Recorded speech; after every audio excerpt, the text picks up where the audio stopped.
नमो भगवते वासुदेवाय नमः। हरे कृष्णा।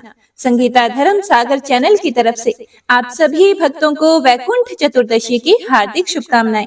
वैकुंठ चतुर्दशी के शुभ अवसर पर आप सुनेंगे वैकुंठ चतुर्दशी की संपूर्ण व्रत कथा। वैकुंठ चतुर्दशी की कथा पढ़ने या सुनने से 14,000 पाप कर्मों का दोष मिट जाता है। तो आइए भगवान शंकर और विष्णु जी का आशीर्वाद पाने के लिए सुनते हैं वैकुंठ चतुर्दशी की बड़ी ही पावन और पौराणिक कथाएं। पौराणिक कथाओं के अनुसार एक बार भगवान श्री हरि विष्णु देवाधिदेव महादेव का पूजन करने की सोच रहे थे, तो वह पूजन करने के लिए काशी आए। वहां मणिकर्णिका घाट पर स्नान किया और स्नान करने के बाद उन्होंने 1000 स्वर्ण कमल पुष्पों से भगवान विश्वनाथ के पूजन का संकल्प किया और 1000 कमल पुष्प भी रख लिए और फिर भगवान भोले शंकर की पूजा करनी शुरू कर दी। और भगवान विष्णु जी भगवान शिव के एक एक नाम के साथ एक निष्ठ होकर उन्हें एक एक कमल फूल अर्पित करते जा रहे थे। उस समय भगवान शिव ने अपनी पूजा अर्चना में संलग्न श्री हरि विष्णु जी के प्रेम की गहराई और उनके संकल्प की दृढ़ता की परीक्षा लेने का मन बनाया। विष्णु जी एकाग्रचित होकर पूजन कर रहे थे। तभी भगवान शिव ने विष्णु जी के पास रखे हुए कमल पुष्पों में से एक पुष्प उठा लिया। अब जब अंतिम नाम के साथ कमल पुष्प चढ़ाने के लिए भगवान श्री हरि विष्णु ने एक पुष्प को कम पाया, तो यह देखकर विष्णु जी को चिंता हुई। वह इधर उधर उस फूल को ढूंढने लगे, लेकिन उन्हें कहीं पर भी फूल नहीं मिला। तो वह सोचने लगे कि अगर मैंने 1000 फूल नहीं चढ़ाए तो मेरी पूजा तो व्यर्थ ही जाएगी, क्योंकि मैंने तो 1000 फूलों का संकल्प लिया है। अब मैं 1000 पुष्प कहाँ से पूर्ण करूं? तो कुछ ही क्षण के लिए वे सोच में पड़ गए, क्योंकि पूजा के बीच में से उठकर जा नहीं सकते थे और ना ही किसी को बुला सकते थे। तभी अचानक उनके मन में विचार आया कि मेरे सुंदर नेत्रों की उपमा कमल से ही दी जाती है और मुझे कमल नयन, पुंडरीकाक्ष, राजीवलोचन, पद्मलोचन इत्यादि नामों से पुकारा जाता है। इसीलिए मैं अपना ही एक नेत्र अपने शिव जी को चढ़ा देता हूँ। तो यह विचार करते हुए भगवान श्री हरि विष्णु मन ही मन बहुत ही प्रसन्न हुए और जैसे ही अपने कमल समान नयन चढ़ाने के लिए वे तत्पर हुए, तो उसी समय भोले शंकर वहां पर प्रकट हो गए। विष्णु जी की इस अगाध भक्ति से प्रसन्न होकर देवादिदेव महादेव प्रकट होकर बोले, हे श्री हरि विष्णु, तुम्हारे समान संसार में मेरा दूसरा कोई भक्त नहीं है। मैं तुम्हारी भक्ति और तपस्या से अत्यंत प्रसन्न हुआ हूँ। आज कार्तिक माह के शुक्ल पक्ष की चतुर्दशी तिथि है। आज के बाद इस तिथि को वैकुंठ चतुर्दशी के नाम से जाना जाएगा और इस दिन जो श्रद्धा पूर्वक व्रत रख कर आपका पूजन करेगा उसे वैकुंठ लोक की प्राप्ति होगी। यह मैं वरदान देता हूँ। हे प्रिय भक्तों, ऐसा कहकर भगवान शिव ने इसी वैकुंठ चतुर्दशी को करोड़ों सूर्य की कांति के समान वाला सुदर्शन चक्र भगवान श्री हरि विष्णु को प्रदान किया। शिव जी तथा विष्णु जी कहते हैं कि इस दिन स्वर्ग के द्वार खुले रहेंगे और इस दिन मृत्यु लोक में रहने वाला कोई भी प्राणी इस व्रत को करता है, कथा सुनता है, तो वह अपना स्थान वैकुंठ धाम में सुनिश्चित करता है। हे प्रिय भक्तों, अन्य कथा के अनुसार एक समय देव ऋषि नारद पूरे पृथ्वी लोक का भ्रमण करके वैकुंठ धाम पहुँचे। वहां पहुँचने पर भगवान श्री हरि विष्णु उन्हें देखकर बड़े प्रसन्न हुए और आदर पूर्वक बैठाते हैं।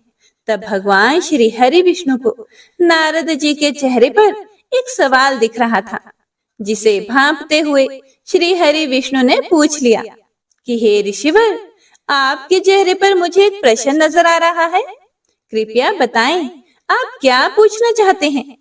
श्री हरि विष्णु भगवान के पूछने पर नारद जी कहते हैं कि हे प्रभु, आपके अनन्य भक्त हैं, जिनमें से कई दिन रात आपका नाम जपते हैं, जिन्हें आसानी से वैकुंठ प्राप्त हो सकता है।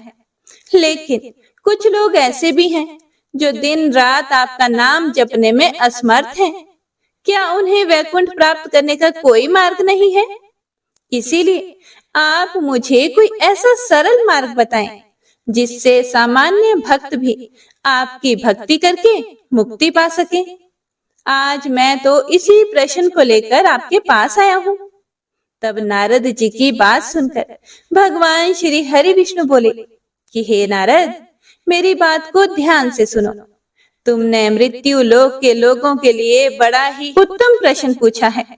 कार्तिक शुक्ल पक्ष की चतुर्दशी को जो नर नारी व्रत का पालन करेंगे और श्रद्धा भक्ति से मेरी पूजा अर्चना करेंगे, उनके लिए स्वर्ग के द्वार साक्षात खुले रहेंगे।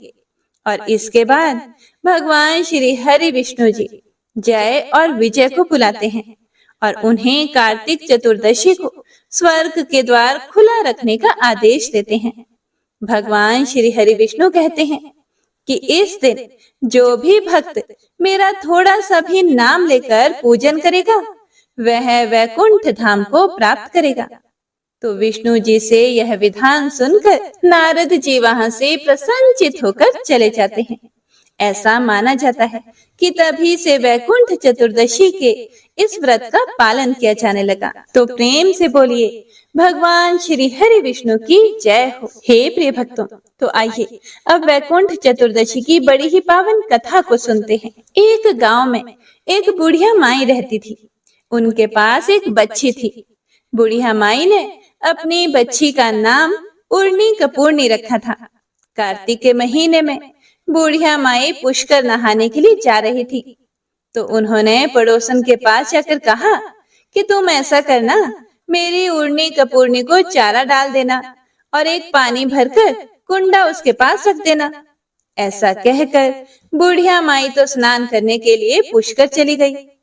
अब पीछे से बुढ़िया के कहे अनुसार उसकी पड़ोसन प्रतिदिन चारा डाल देती और पानी का एक कुंडा भरकर उसके पास रख देती। एक दिन पड़ोसन को ध्यान ही नहीं रहा और उर्नी कपूरनी को खाने के लिए कुछ भी नहीं मिला। तो वह सारा दिन भूखी प्यासी मरती रही। अत्यधिक भूख के कारण वह इधर उधर चक्कर लगा रही थी कि उसके गले से रस्सी टूट गई और वह एक कुंड के पास चली गई। वहां उसने जैसे ही पानी पीने के लिए अपना मुंह नीचा किया तो वह कुंड में गिर गई और गिरते ही उसका स्नान हो गया। सारा दिन की भूखी प्यासी तो थी ही, तो पानी में गिरने से उसकी मृत्यु हो गई। उस दिन वैकुंठ चौदस थी, तो वह वैकुंठ में गई। बुढ़िया माई पुष्कर नहाकर जब वापस गई तो पड़ोसन से पूछने लगी कि मेरी उर्नी कपूरनी कहाँ है? तब पड़ोसन बोली कि वह तो मर गई। तब बुढ़िया माई ने पूछा कि उसने कितने कार्तिक दिन स्नान किए? तब पड़ोसन बोली कि ज्यादा तो नहीं, सिर्फ एक दिन वैकुंठ चौदस नहाई थी। वैकुंठ चौदस के पुण्य से कपूरनी ने अगले जन्म में राजा के घर में जन्म लिया। इसीलिए महीना भर स्नान जो ना कर सके तो उसे चौदस के दिन स्नान अवश्य ही करना चाहिए, व्रत रखना चाहिए और कार्तिक मास महात्म्य की संपूर्ण कथाएं सुननी चाहिए। ऐसी मान्यता है कि ऐसा करने से हमें कार्तिक महास्नान का पूरा पुण्य फल प्राप्त हो जाता है। हे प्रिय भक्तों, तो आइए अब वैकुंठ चतुर्दशी की अन्य कथा को सुनते हैं। एक समय की बात है, एक धनेश्वर नाम का एक ब्राह्मण रहता था जो बहुत ही बुरे कर्म किया करता था। उसके ऊपर कई पाप थे। एक दिन वह गोदावरी नदी में स्नान करने के लिए गया। उस दिन वैकुंठ चतुर्दशी थी और कई भक्त लोग उस दिन पूजा अर्चना के लिए गोदावरी घाट पर आए हुए थे। तो उसी भीड़ में धनेश्वर भी उन्हीं के साथ था। तो इस प्रकार उन श्रद्धालु के स्पर्श के कारण धनेश्वर को भी पुण्य फल मिल गया। जब उसकी मृत्यु हुई तब उसे यमराज लेकर गए और नर्क में भेज दिया गया। तब भगवान श्री हरि विष्णु ने कहा कि यह पापी तो बहुत है, पर इसने वैकुंठ चतुर्दशी के दिन गोदावरी नदी में स्नान किया है और श्रद्धालुओं के पुण्य के कारण इसके पाप भी नष्ट हो गए हैं। इसीलिए इसे वैकुंठ धाम मिलेगा। इसीलिए धनेश्वर को वैकुंठ धाम की प्राप्ति हुई। हे प्रिय भक्तों, वैकुंठ चतुर्दशी के दिन पंच भिखु व्रत कथा भी अवश्य सुननी चाहिए, क्योंकि कार्तिक माह के अंतिम 5 दिन भीष्म पंचक व्रत किए जाते हैं। अगर 5 दिन व्रत ना भी कर सकें तो भी हमें पंच भिखु की कथा अवश्य ही सुननी चाहिए। तो आइए अपने मान सम्मान की रक्षा के लिए सुनते हैं पंच भिखु व्रत कथा। किसी गांव में एक साहूकार और एक साहूकारनी रहा करते थे। उनके एक बेटा और एक बहू थी। उनकी बहू बहुत ही गुणवान और बड़ी संस्कारी थी। वह धार्मिक विचारों में खूब रुचि रखती थी। वह व्रत और पूजा पाठ हमेशा ही बड़ी ही श्रद्धा भाव से किया करती थी। उसका एक प्रतिदिन का नियम था कि वह कार्तिक मास में पूरे कार्तिक माह नित्य प्रतिदिन सुबह सवेरे जल्दी उठकर नदी में स्नान करने के लिए जाया करती थी। और स्नान करने के बाद सबसे पहले वह राई दामोदर भगवान के दर्शन करती थी। उनके दर्शन करने से पहले वह किसी भी पराये पुरुष का मुंह नहीं देखती थी। इसीलिए वह सुबह जल्दी उठकर स्नान करने के लिए जाती और स्नान करती। फिर राई दामोदर जी के दर्शन करके कार्तिक माह की कहानियां सुनती, तुलसी जी की पूजा करती, तुलसी जी को सींचती। उसी के बाद कोई अन्य काम किया करती थी। उसी गांव में एक राजकुमार था। वह भी सुबह जल्दी स्नान करने के लिए नदी तट पर जाया करता था। उसे लगता था कि कोई तो है जो मुझसे पहले स्नान करके जाता है, पर ऐसा कौन है जो मुझसे पहले स्नान करके चला जाता है। वह प्रतिदिन जब भी स्नान करने के लिए आता तो इधर उधर देखता, पर उसे वहां पर कोई भी दिखाई नहीं देता। ऐसा करते करते पूरा कार्तिक माह बीत चुका था। सिर्फ 5 दिन ही बाकी बचे थे कि एक दिन साहूकार की बहू तो स्नान करके वापस घर चली जाती है और उसी समय वह राजकुमार स्नान करने के लिए आ रहा था। तो जल्दी जल्दी में साहूकार की बहू के एक माला मोजरी वहीं पर छूट गई और वह जल्दी से अपने घर आ गई। उसे अपनी माला मोजरी का कोई भी ध्यान नहीं रहा। तो राजकुमार जैसे ही स्नान करके बाहर निकला तो उसे वह मोजड़ी दिखाई दी। तो उसे देखकर वह सोचने लगा कि यहाँ पर जरूर कोई औरत स्नान करके आती है। यह माला मोजड़ी इतनी सुंदर है तो इसे पहनने वाली ना जाने कितनी सुंदर होगी। अब तो राजकुमार के मन में उस स्त्री को देखने की तमन्ना जाग उठी।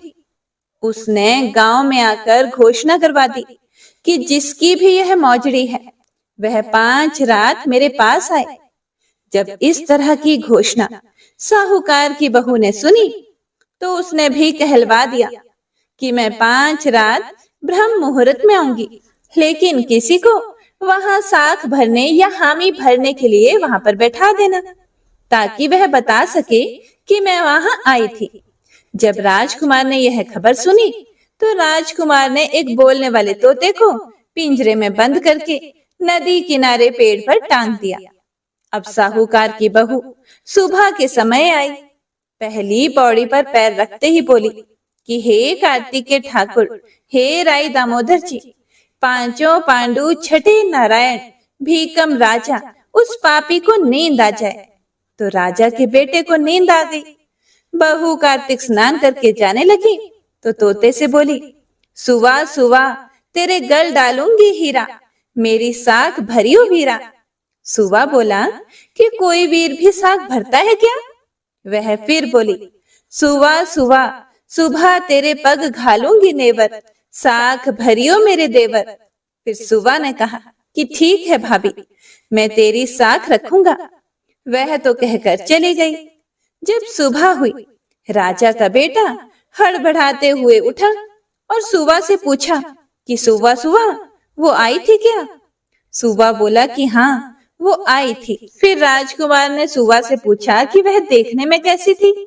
सुवा बोला आभा की सी बिजली, होली की सी झल, केला की सी कामिनी और गुलाब का सा रंग। तो अगले दिन राजा के बेटे ने सोचा कि आज मैं अपनी उंगली में चीरा लगा लूंगा, इससे मुझे दर्द होता रहेगा, जिससे मुझे नींद नहीं आएगी। तो अगले दिन राजकुमार अपनी उंगली चीरकर वहां पर लेट गया। जब वह सुबह आई तो उसी तरह उसने भगवान से प्रार्थना की। तो राजकुमार को फिर से नींद आ गई और वह स्नान करके वापस चली गई। तो सुबह राजकुमार ने तोते से फिर पूछा कि क्या वह आई थी। तब तोते ने कहा कि हाँ, वो आई थी। उसने वही बात फिर से दोहरा दी। तो राजकुमार बोला कि आज रात मैं आंखों में मिर्ची डालकर बैठूंगा, आज तो मैं उससे जरूर मिलूंगा। तो जैसे ही रात हुई तो रात में वह राजकुमार अपनी आंखों में मिर्ची डालकर बैठ गया। बहू फिर आई और भगवान से उसी प्रकार प्रार्थना करने लगी, जिससे राजकुमार को फिर से नींद आ गई। राजकुमार ने तोते से बहू के आने की बात पूछी। उसने फिर से वही बात बता दी। राजकुमार अब फिर से सोचने लगा कि आज मैं बिना बिस्तर के ही बैठूंगा, और रात को वह बिना बिस्तर के ही बैठ गया ताकि उसे नींद न आए। जब सुबह सवेरे स्नान करने के लिए बहू आई तो उसने फिर उसी तरह भगवान से प्रार्थना की और राजकुमार को फिर से नींद आ गई। तो उसने स्नान किया और जाते समय अपनी आंखें बंद करती हुई चली गई। उसके जाने के बाद थोड़ी देर बाद राजकुमार की नींद खुली। तब तक तो वह जा चुकी थी। राजकुमार फिर से सोच में पड़ गया और अपने आप से कहने लगा कि आज 4 रातें बीत चुकी हैं और सिर्फ एक ही रात बची है। आज मैं उससे जरूर मिलूंगा। ऐसा क्या करूं कि मुझे नींद ना आए। तो सोचते सोचते राजकुमार ने सोचा कि आज अंगीठी जलाकर बैठूंगा, जिससे मुझे नींद नहीं आएगी। जैसे ही रात हुई तो रात को वह अंगीठी जलाकर बैठ गया और उसका इंतजार करने लगा। हर दिन की तरह साहूकार की बहू आई और भगवान से प्रार्थना करने लगी कि हे भगवान, आपने 4 रातें तो निकाल दी, अब यह रात और निकाल दो। तो भगवान ने उसकी बात रख ली। राजकुमार को नींद आ गई। जब वह नहाकर जाने लगी तो तोते से बोली कि इस पापी को कह देना कि 5 रातें पूरी हो चुकी हैं, वह मेरे मोतियों की माला मेरे घर भिजवा दे। इस तरह कहकर बहू तो चली गई। सुबह जब राजकुमार की आंख खुली तो उसने तोते से पूछा कि क्या वह आई थी। तब तोते ने कहा कि हाँ, आई थी। उसने अपनी माला मंगवाई है और जैसा साहूकार की बहू ने उससे कहा था वह सारी बातें राजकुमार को तोते ने बता दी। तब तोते की बात सुनकर राजकुमार सोचने लगा कि वह तो सच्ची थी, तभी तो भगवान ने उसकी मदद की है, उसकी लाज रखी है। मैंने 5 दिन ना जाने कितने प्रयत्न किए, कभी उंगली को काटा, कभी आंखों में मिर्ची डाली, कभी आग जलाई, ना जाने कितने यत्न किए, फिर भी मुझे नींद आ ही जाती थी। इस तरह सोच विचार करते हुए राजकुमार अपने घर चला गया, पर उसकी मोजड़ी उसने नहीं लौटाई। लेकिन कई दिनों के बाद राजकुमार को कोढ़ हो गया।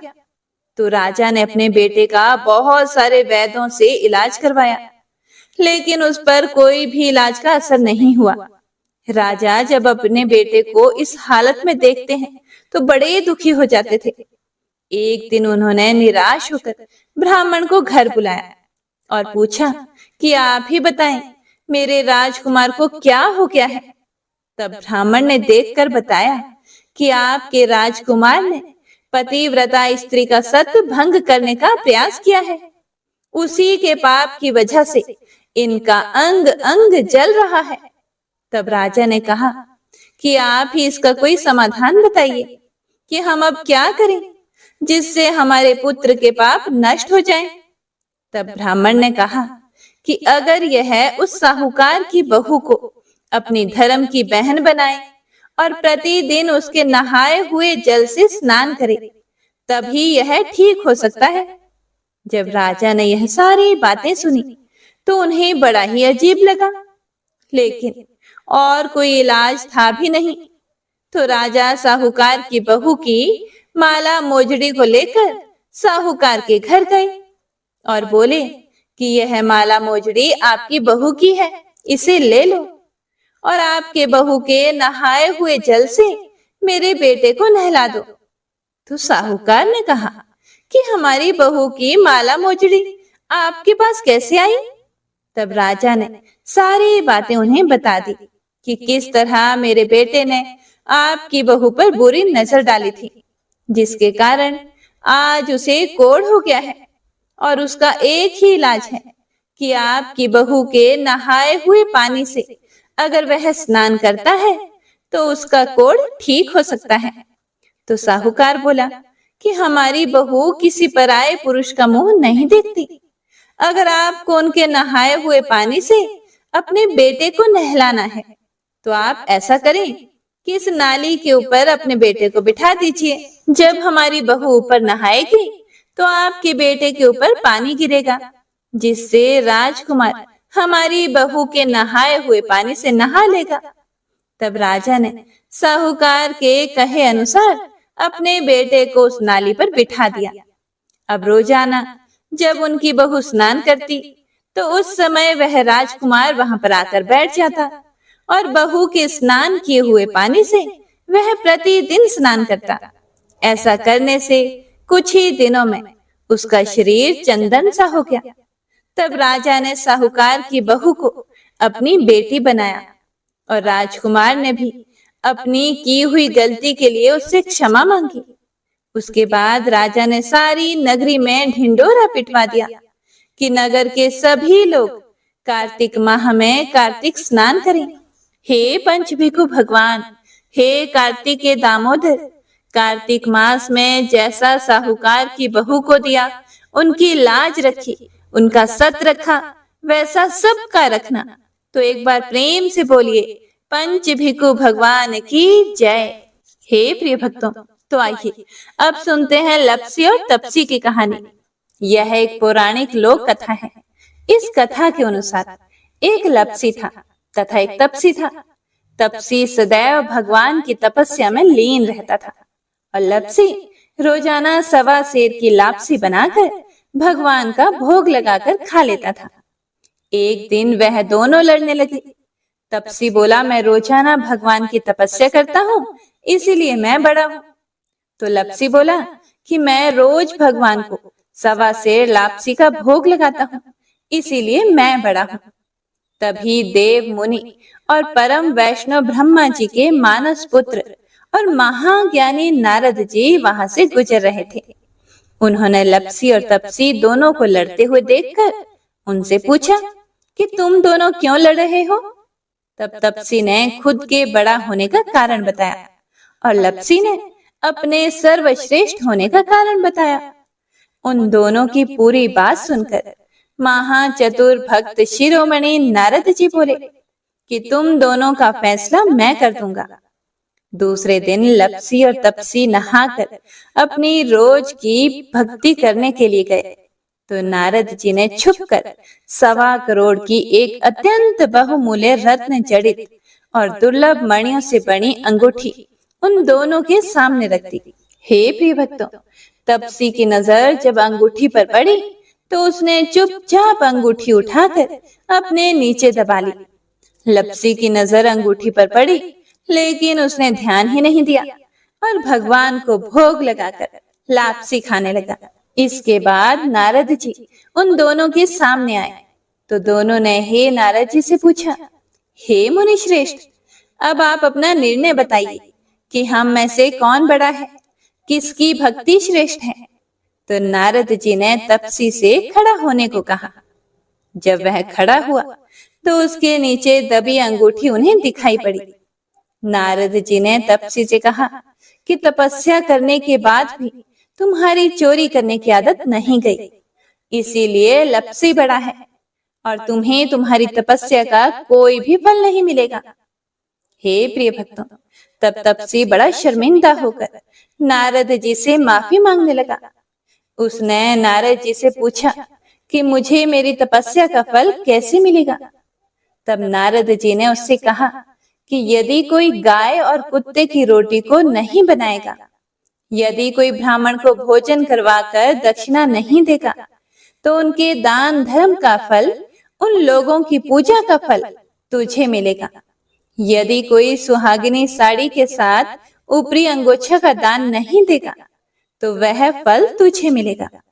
यदि कोई दिए से दिया जलाए, तो वह फल भी तुझे मिलेगा। यदि कोई सारी कहानी सुने लेकिन तुम्हारी कहानी नहीं सुने, तो उसकी पूजा का फल भी तुझे मिलेगा। हे प्रिय भक्तों, उसी दिन से हर व्रत कथा कहानी के साथ लपसी तपसी की यह कहानी भी अवश्य सुनी और कही जाती है। हे प्रिय भक्तों, तो यह थी आज की वैकुंठ चतुर्दशी की बड़ी ही पावन और पौराणिक कथाएं। कथाएं अच्छी लगी हों तो लाइक करके कमेंट बॉक्स में जयकारा जरूर लगाइएगा और ज्यादा से ज्यादा शेयर जरूर कीजिएगा, ताकि सभी इसे सुनकर पुण्य फल प्राप्त कर सकें। तो मिलते हैं अगली कथा के साथ, तब तक के लिए हरे कृष्णा।